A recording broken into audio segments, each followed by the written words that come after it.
rock and roll. That's what dads say, James. Don't say that. That's what dads say.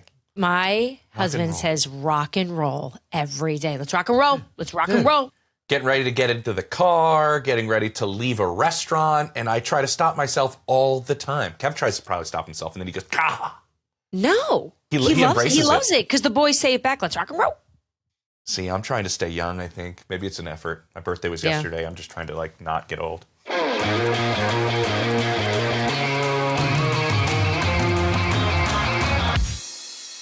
Welcome into a Scoop City on a Wednesday. I'm James Palmer. Don't forget to like and subscribe. We cover the NFL better than anybody. We got people inside buildings across the league, and we have Dianna Russini, the Athletic's senior NFL insider, joining me in just a couple of minutes. Boots on the ground. What has she seen and heard in San Francisco and I guess Santa Clara, because everything's pretty spread out. We'll also get the sights and sounds from the Pro Bowl, where Dianna caught up with some of the biggest stars in the NFL and chatted with them about a variety of topics. I'll just leave it at that. And then we have Jason Lloyd joining me, who, let's just see if he was won over by Todd Monken's press conference. Everything you need to know from the Browns coming up next. But let's start with Dianna, and let's head right out to Santa Clara. All right, as always, here we go. We have the Athletic senior NFL insider, Dianna Russini, joining us once again, as always, from San Francisco. Are you in San Francisco? Where are you staying? This is also spread out. I am in San Francisco. It is very spread out. It is not the best logistics here because the teams are out in Santa Clara. Most of us are in the city. It takes about an hour and a half, hour and 15 to get out there. So when you want to do media availability for the teams for Seattle and for New England, you're pretty much stuck out there all day. Mm-hmm. But yeah, I am in a awesome hotel, and it's starting to sizzle here. Okay. When we spoke last, it was like, all right, Pro Bowl's happening. It's there's people around, but now it's like, oh, okay, we have a game in a few days here. Yeah, you got a game. You brought up the Pro Bowl real quick. Is this thing dying, Dianna? How was the vibe of the Pro Bowl games? Because this is the first time we didn't have it on a football field. Like, it was not in a stadium. It was at the fan experience. Yeah, I went to it, and there were tons of fans. That was cool. That's good. People were so excited. Here's where I do think it does well. It's the young kids. Like, I saw so many little boys and girls just so excited to watch this because I think they could understand it better than actual football. Mm-hmm. Whereas, they probably play flag football at school. But for the players, I don't know. It was just, for me, just having covered Pro Bowls before, just seeing Joe Burrow and Jamar Chase out there, and Trent Williams and I were standing in the corner. I'm like, this is just different. This just doesn't feel the same. It lost a little bit of its juice. So we'll see what the league does. There was definitely a little chatter on the field that, is this it? Like, just exactly how you said it. Like, a lot of people were wondering too. Yeah, that's a really good point. I'm curious, because it used to be in Hawaii, right? And the players got away. It was a reward with their families, and they got to sit by the pool. Peyton Manning used to tell these historic stories, that are legendary by the pool to all the guys, and it was like a camaraderie thing away from all of the stuff you're mentioning. Maybe the younger players are something we go to. Remember when the NBA used to do, like, rookies versus sophomores? Maybe it's like the rookies versus the second-year guys or something like that. I don't know. Like this. We should do an episode this year on we're going to make the Pro Bowl better. Yeah. Let's put our brains together, our big fat brains together, and figure this out. I think we got it. Here's my response. Here's going to be my best idea. Hawaii. Why? Send it back to Hawaii with us in tow. Just go to Hawaii. Scoop City surfing. Yes, and we will call the game. You mentioned the vibe, and it's changing because we're getting closer to the game. Let's get into the game a little bit. Yeah. You know both these teams really well. What is kind of some of the buzz that's going on with both teams there and practicing there? Obviously, it's Drake May's shoulder, or it's how Mike McDonald's defense matches up against Josh McDaniels. What are the vibes, or what are the buzz that you're hearing about this matchup? I'm hearing a lot more quarterback-centric conversation about nerves on both sides. The obvious one is Sam, right? Because that storyline has followed him through the year. Can he handle the big stage? And then he goes out and is lights out in the NFC Championship game, and you're like, well, maybe he shook it. Maybe he was able to mentally overcome anything that was holding him back and taking that next step, because they don't win that game if Sam doesn't play at the level he played at. It's not even close. And I think the Rams went into it thinking that there's no way Sam's going to be able to manage it all. And he did. Yeah. And then you have Drake May, who has not been good He has not been good the last 3 games. And this is someone that I voted for MVP, based on the regular season. So I have yet to see that. And obviously Seattle knows that, and the team knows it. And I was talking to Stephon Diggs about it. Basically, I pretty much just said to him, like, what's wrong with Drake? What's going on here? Hey, sometimes you get the best answers when you just throw it out there. Yeah, like, they see it. They're not dumb. And he definitely mentioned he thought that the moment for him was a lot as well. Like, he wasn't talking bad about Drake. He's just like, dude, this is new for him. And by the way, the Super Bowl, very new for Stephon Diggs as well, because I did say that. I'm like, well, how are you going to handle all this? But Steph's point was he thinks that Drake shook it off in the AFC Championship game. He's like, I think the Denver game was the best thing for him headed into this game. It loosened him up. And that's just based on being around him. I think he was saying that. Like, he's chilled out. So I think that, and really just if the Seattle defense can just continue to do the things that they've been doing this year, I don't think the Patriots are a match. I just don't think they have the firepower. Now, the only thing that the Patriots do have working to their advantage, and I had a conversation with the Patriots coach at media night, one of the assistants, where I said, which quarterback do you think played the best against a Seattle defense that you saw that maybe you've been checking it out? And they said Cam Ward. Whoa. Right? Because Cam Ward scrambled a lot. He created plays. And I think that's where they think that's what Drake does well. Mm-hmm. And this is where they could have the leg up. No pun intended, because he uses his legs so much. I knew that's where you were going. And you're right. You look at the formations that they use, and they love 6 offensive linemen at times. You're going to take one of your pass catchers off the field oftentimes when you go big in jumbo packages. What's the added emphasis to your offense when you do that?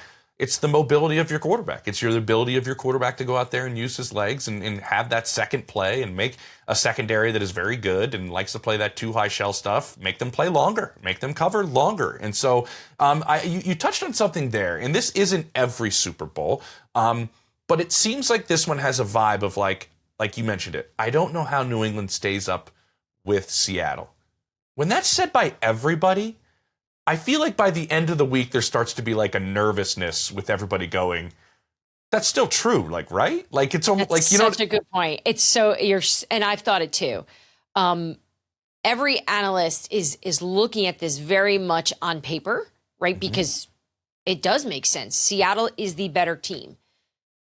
But I don't think people are considering right now that, Super Bowls can be weird. Mm-hmm. They get weird. And I think these teams know that. But I do think a lot of the game management and the coaching could work to the advantage of New England in this case, as we saw even in the AFC Championship game. I think those little moments, those little things could work to the advantage of the Patriots and change the way this game goes. Like, the first 15 for Seattle, I believe will be, I think they'll march down the field. Mm-hmm. It's after that where I feel I'm not as certain and confident that Seattle's going to be able to make it that easy, though.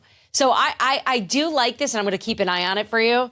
If come Friday, people are starting to swing the other way a little. Yeah, send the text. Just because it's like, you're right. People freak out when it's too much chalk. It's like something. It can't be this easy. Yeah, exactly. And that's why I'm going back. And I know Bill Belichick's a popular name probably there this week.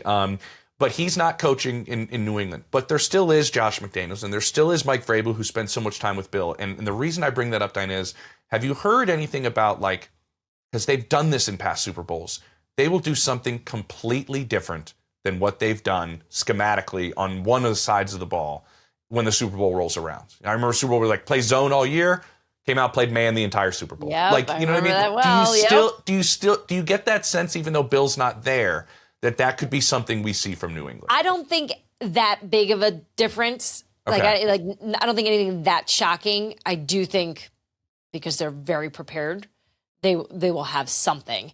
I do find it interesting in how they attacked this.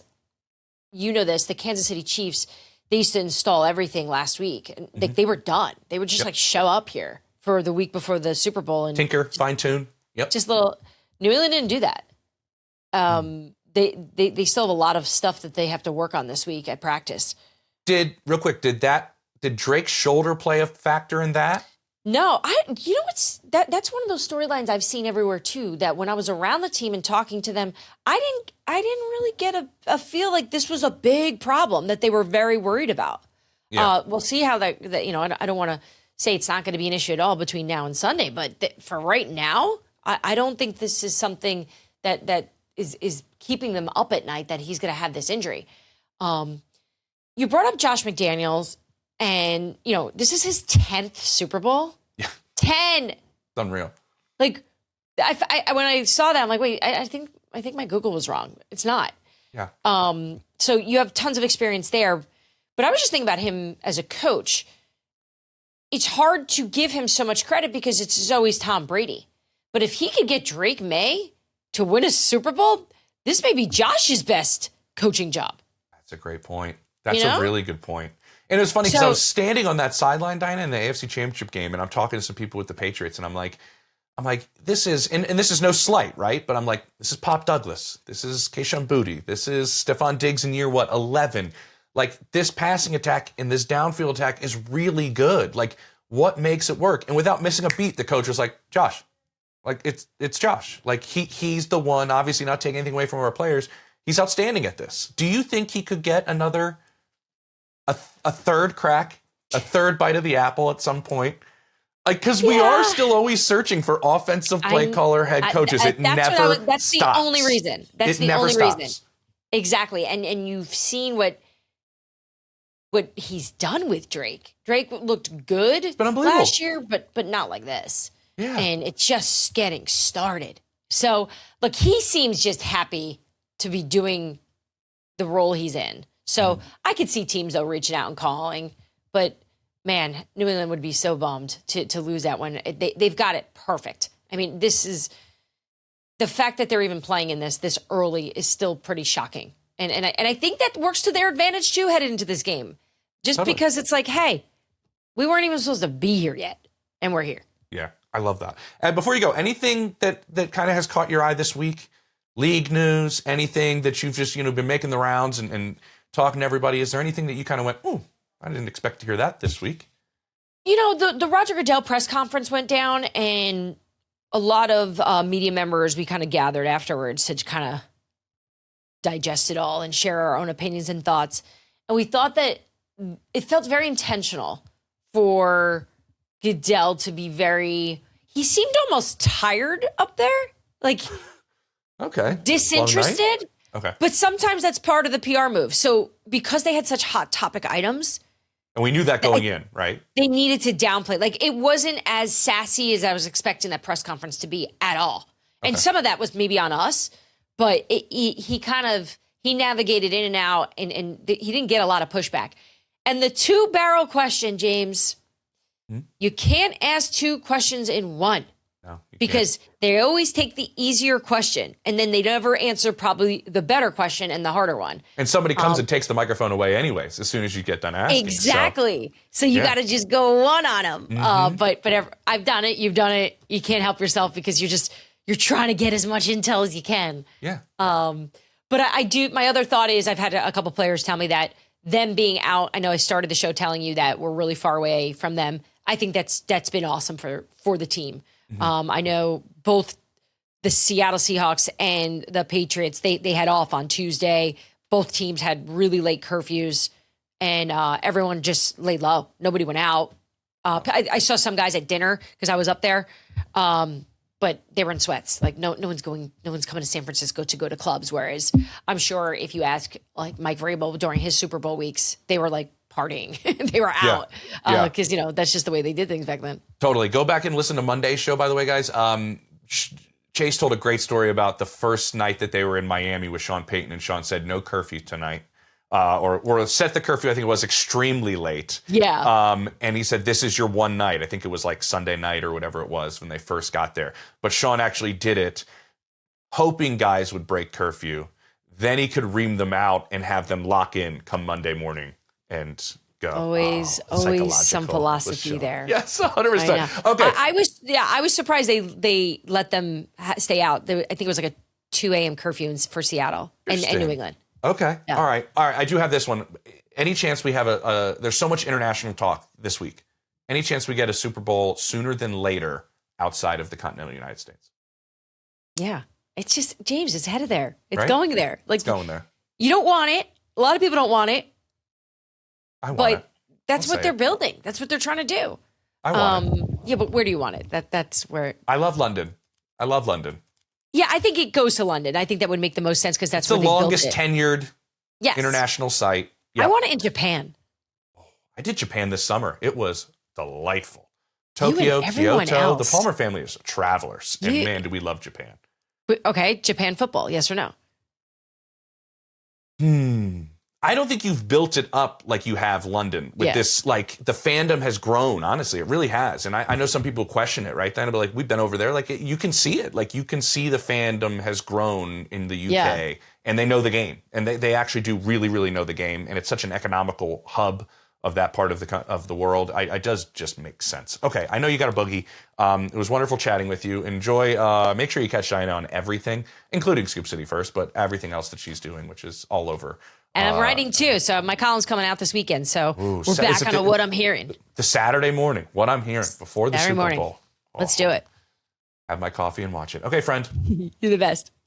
All right, I teased it at the top of the show. Todd Monken had his introductory press conference, had a touch of everything. I think we had some cursing. We had some tears. We had some, I guess, information. Jason Lloyd gets to the bottom of it for us and all of you Browns fans out there next on Scoop City.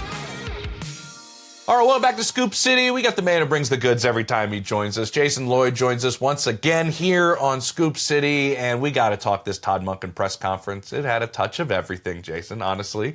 Your initial thoughts, did they change after this press conference from when you were most likely, and I know you're not alone in this, kind of scratching your head going, Todd Monken's the next head coach of the Browns. Did that change at all after this press conference? No, I kind of wrapped my head around it even before then. It was certainly a surprise, no question. It was a curveball. And I sort of poked around the league and was like, what do you think? And I actually got a lot of positive feedback on Todd of like, he's a great football coach. And of the three that they were looking at, he's probably the best football coach right now, if you know what I mean. Yep. I mean, obviously, who knows, Nate Scheelhaase could be a great coach 10 years from now and be in that upper echelon. Jim Schwartz has sort of had his opportunities, how a lot of people look at it. And Todd hasn't to run a program.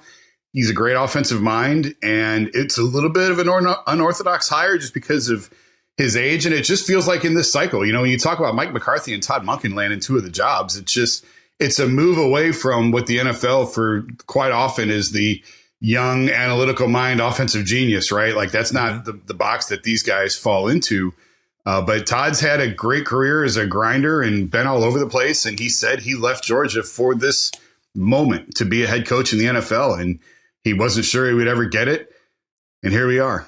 Yeah, it's interesting. And you know, I always kind of look at it this way. We're a league that is just stuck in everybody doing the exact same thing every year. And the results, apparently, from the number of openings every year seem to be pretty similar. But when a team kind of goes outside of the box, like the Browns kind of did in this hiring process, and they were really having an emphasis on references and on performance track record ahead of maybe what the actual interview was, oftentimes that gets panned. I'm not sure if I'm getting upset about somebody trying to do something different entirely in the process. Is it just because it's the Browns? I hate to say it that way, but is that why? Yeah, it's totally fair. I made that argument when some of the reporting came out that, like, you know, if this was the Eagles or the Patriots, everybody would hail it as genius and this is the way to do it. Yeah. But because it's the Browns, everybody makes fun of them and sort of laughs at them a little bit. And I was having a conversation with a couple of executives in hiring positions across different sports. I talked to a couple NBA people, a couple NFL people, and I just like said, what do you think about this? Like the surveys, the questionnaires, stuff like that, and personality testing. And I had one former executive who had been in a hiring role say that this is someone who's hired multiple head coaches, said like data is good. You want to have data. The more data, the better. But you can't really capture leadership with this type of information. And he made the point of like, you kind of wonder if they know what they're looking for with some of this stuff, because you can't, you need the whole cliche of a leader of men, right? Well, a survey isn't going to tell you if you can lead men or not. Todd Monken looks like a guy who's going to look in the eye and tell you the truth. And he's going to tell you what he thinks, good or bad. And that's probably going to rub people the wrong way. Some people the wrong way, but I find it refreshing. I get tired of the same non-answers week after week after week, whether it be in press conferences or whatever. You kind of like someone who's going to be pretty bold and tell you what they really think. And Todd got off to a great start with that yesterday with the comment on Jim Schwartz. Whew.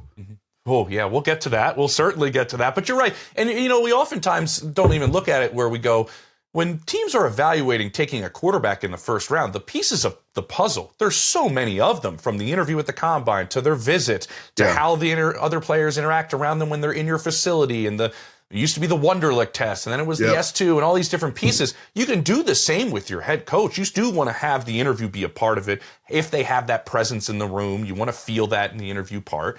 So I do get that, all of these different things are at play, and I do think that they looked at some different avenues, and if it works, I mean, that'll be great. You mentioned the Jim Schwartz aspect of it.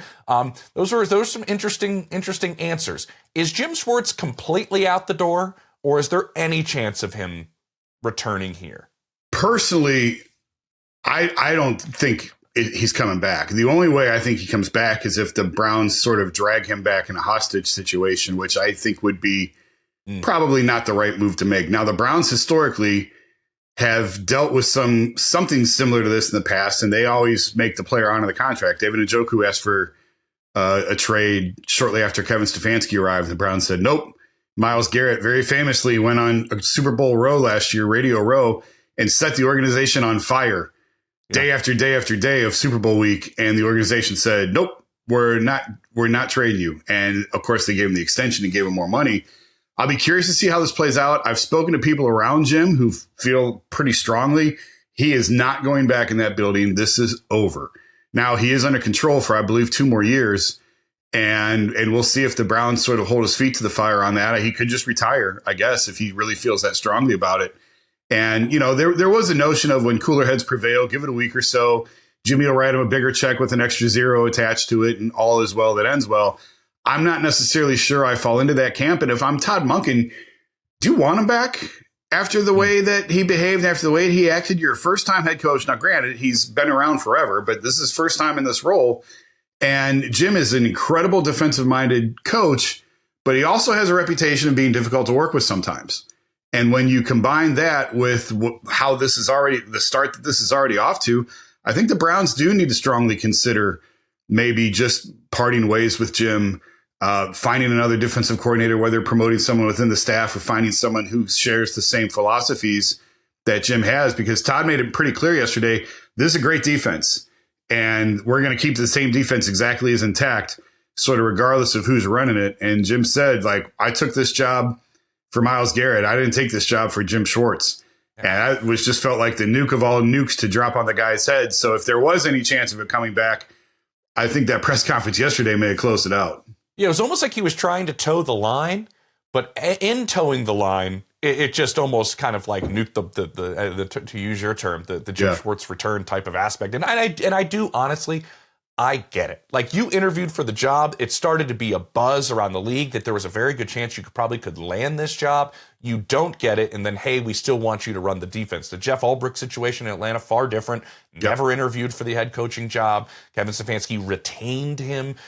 Very, very different situations between the two. I wouldn't be surprised if he did find his way out of there, if he winds up with Clint Kubiak in Vegas. I could see that being something that could potentially maybe happen. But you mentioned Todd Monken did say that they'd like to keep that same scheme, that same kind of feel, the same attacking defense. So internal, maybe promotion might be where it's at. With the questionnaires, Jason, like, it seemed like Shedeur Sanders' name came up in that. And what's your plan for Shedeur Sanders? Do you think he will be out there taking the first rep with the first team at the start of training camp? As of right now, yeah. And I mean, I've been pretty adamant. I don't think Shedeur is a starting quarterback in the NFL. I don't think he should be on this roster. He's a Pro Bowler, Jason. He's a Pro Bowler. Don't even get me started on that. but Could Shedeur have success in the NFL? Yeah, sure. I'm never going to put a ceiling on a guy's head of what he can or can't do. I think there's a long way to go with him to get there. And I don't think he's good enough to be the starter. And I don't think that he can be the backup on a team like this. We just went through that last year. You saw the nonsense that came with that. There are spots where I think he could go and where he could thrive, frankly, where he could learn as a backup for a year or so, then get an opportunity. I just don't. Listen, Cleveland hasn't developed a quarterback in 25 years. You think they're going to figure it out now with this, with all the noise that's around him and with the distance that he has to go to get there? So, but it's remarkable to me that this is the quarterback room that you're choosing between Shedeur Sanders and Deshaun Watson as presently constructed. Last year they blew out the entire quarterback room. I think they should do the same thing again. Like, okay. I thought they should have moved on from Deshaun already. Would it hurt? Yes, it would hurt, but it's not impossible, especially with the cap rising the way that it is. They could spread the hit out over 2 years, restructure his contract one more time. It'd be about an $80 million cap hit this year. I just think it's time to move on. It didn't work. The owner twice, Jimmy has said it was a mistake, that there was a big swing and a miss, but he's still here. He's still on the roster. So the whole room needs a reset. Obviously, this is not a great draft for quarterbacks. I get that. Do you really want to pay Malik Willis based on 2 starts? Do you really want to give San Francisco a high draft pick for Mac Jones? The options are not great. So as we sit here today, yeah, he probably is QB1 right now. I don't know that it's going to be that way when we get to the season. I wish him well. I think he's a good kid. I don't think he's a bad guy at all. I just think he's got a really, really long way to go to be a starting quarterback in the NFL. And this is not the situation where a lot of those guys are going to thrive. Yeah, that's a great point. The situation matters so much for quarterbacks. Obviously, we know that. That's a part of the reason they got Todd Monken, though, the developmental and the younger side of what this roster is going to be. I'm just interested, what does Deshaun do this year? Like, honestly, is he active? Is he the backup? He honestly is the most talented quarterback on their roster right now. What do you do with Deshaun Watson? As you mentioned, they've repeatedly said and told him this has been a mistake. Publicly, you say that, but then at the same time, he's still there. What does he do all season? He really sort of took Shedeur under his wing last year. There was a mentorship there going on between the two of them. Maybe that continues, I would assume. I mean, he could win the starting quarterback job. Jimmy, I suppose, as crazy as that sounds, Jimmy Haslam has said multiple times and said again yesterday, he expects his team to win games and win more games than they won last year. And not be ugly. I kind of look at that and go, how are you going to do that? Like, how are you going to get there? But I would tend to agree with you. If you just take skill for skill, Deshaun's probably the best quarterback they have on the roster right now, even though we haven't seen him. He's had a ton of injuries. He looked terrible, frankly, coming back from that rare shoulder injury that he had. He's now blown out his Achilles twice. So if you're saying that's the best option, and I am, that's a pretty low bar that you have to clear. But what is the upside of that? Like, yeah, they've invested a lot of money. They've given Deshaun a lot of money, but it's sunk cost at this point. So why would you try and squeeze more out of that? I just think again, that's why I think they should move on from both of them and just have a complete reset within that quarterback room. It's a mess that they're in because of all the money that they still owe them, because they continue to restructure the contract. The thinking behind it is logical, that the cap goes up every year, so the percentage of the hit is less every year. Yep. But in reality, it's been an absolute disaster. It's an anchor on the franchise, and they continue to keep him around. So I guess to answer the question, I guess he's the backup and competing for maybe there's a quarterback duel in training camp between Deshaun and Shedeur. And I can't believe I'm saying that. But as the room is constructed now, what other option is there? I don't know if there is. Enjoy the quarterback battle. But you're right. I also did think some of those questions on the questionnaires and stuff with Todd Monken and others were filling out about Shedeur Sanders kind of led me to also believe they understand the quarterback landscape in 2026. So this might be your guy for a year, and then we're reevaluating. So what do you think of this guy? Because as a process of elimination, Shedeur might have to be our guy in 2026 as we rebuild this entire roster. Unbelievable. Jason, keep covering it. Keep crushing it. Good chatting with you, man. Appreciate you stopping by. Thanks, James. Thanks, buddy. All right, coming up, we have Dianna Russini, boots on the ground, talking to a variety of guys at the Pro Bowl games, I think they're called now, for as long as they're lasting. We're going to get to that next on Scoop City. All right, welcome back to Scoop City. I'm James Palmer. We're closing things out with a little sights and sounds from the Pro Bowl, or I guess the Pro Bowl games, as you can call them now. Dianna caught up with a variety of players, talked some football, maybe some non-football, with guys like Bijan Robinson, Jamar Chase, Cooper DeJean, Joe Flacco, and Cortland Sutton. Well, Dianna, take it away. Who texts you the most? My grandma. What does she text you? Just random stuff, like from Instagrams to TikToks, like literally anything random, she'll text me, and I'm like, cool. How old is your grandmother that she's on TikTok? Oh, she's past her 60s, but like she's enjoying life. Is she one of those, like, you know how some people you ignore on text because you're like, they're just sending you junk? Do you ignore her? Or do you actually? I look at it, I ignore the video, but like I'll probably already seen it, so I just like send her a message or like a laughing face so she'll make her happy. And you went out and you won all these records, you broke them all. So what's the goal now? Because you've done it individually. Obviously, the goal is to win the championship. That's the main thing. The main thing is always first. But just trying to get my team in the best position as possible is what I can do. I got to control the things that I can control and just try my best to put us in a position to help us win. Once the emotion wears off, the frustrations, where are you at now when you reflect on the year? I mean, there was a lot of ups and downs, throughout the year, that we went through and we were able to overcome, and some things we didn't overcome, and that's part of the game. But it sucks not to be playing on Sunday. Obviously, that's the goal for everybody. But only 2 teams can be there. But I'm ready for next year already. How many people have reached out to you since you commented about sitting alone and eating lunch and eating dinner? I went to bed that night just obviously not thinking anything of anything that I did that day, and woke up to a lot of texts from some buddies, and it was amazing how many people could relate to that. And I was just kind of sitting there with the media telling stories. So who texts you the most? In your life? It doesn't. In my life? Who texts you the most? I don't know. A lot of people get mad at me because I keep my phone on Do Not Disturb. Oh, you're one of those? Yeah. I hate those people. Yeah. Why do you do that? I don't understand don't you want to know? What if something happens? If it's urgent, somebody else will let me know that something's going on. Are you a FaceTimer? Yeah, I'm a FaceTimer. I don't really like phone calls. If somebody calls me, then we're probably not that close. Oh, now I know why he never picks up my calls. Cortland Sutton, appreciate it. For Dianna Russini, Jason Lloyd, I'm James Palmer. That was another edition of Scoop City. We got inside both of the teams in this Super Bowl 60 matchup, the Seahawks and the Patriots, next. So make sure you tune into Scoop City tomorrow. Take it easy.